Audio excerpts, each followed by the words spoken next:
started with the research, and I think that that's really, really important, that we looked and we didn't just go, let's do student-led conferences because that'd be a really cool thing to do, or we think that that's something that will engage our community more. We actually started through the Learning Frontiers partnership to look at what does research and what does statistics and what does the data say actually has a good effect size in terms of engaging students further in their learning, supporting them to maximise their potential, to be more reflective and metacognitive about their learning. If I was to explain to a school, or a school asked me to give them some feedback or ideas on how to implement student-led conferences, one of the key messages that I would say is that it all stems from the top. So from your senior leadership management, it needs to be clear from the get-go that we're going to embrace the change. Number one, you need to talk to your community about it. You need to explain to them why, what's the importance, and what are we going to get from it that's so different from a parent-teacher interview that we've been going to for the last X amount of years. So we definitely needed teachers' input.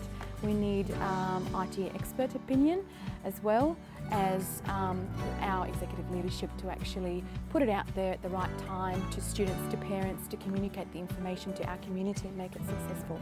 You've got to sell it to your staff, because if the people on the ground floor aren't buying in, you're not going to get the product that you want. So when your staff can understand that these things can be game changers and understand the significant impact these conversations can have on a young student's life, and see that the upside of that is better performance in classrooms, better rounded individuals, the 21st century skill set into young individuals, they'll be able to really buy in and understand why they're donating so much of their time.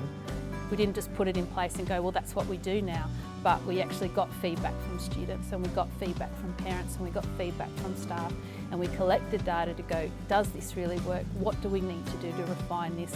Where can we take this next to keep improving it? And it's those kinds of things I think that you have to get right. You can't, as a leader of a school, just decide to make a change because your gut tells you that that would be a good thing to do.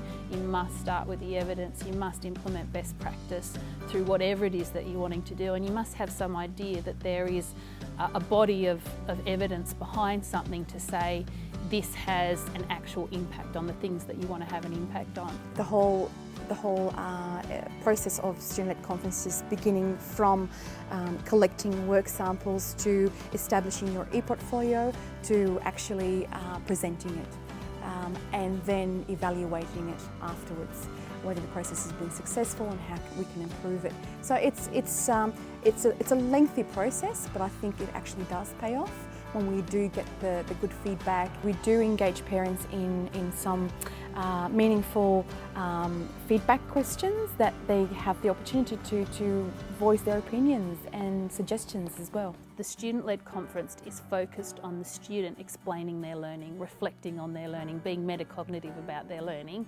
and them explaining their journey and thinking about and sharing with their parent and their teacher where it is that they want to get to and where it is that they are now. And that's a fundamental difference from a teacher sitting with a parent, maybe without the student even being present in the room, to talk about the learning of the child. That does nothing for the child themselves, and the child is our object to improve their learning outcomes.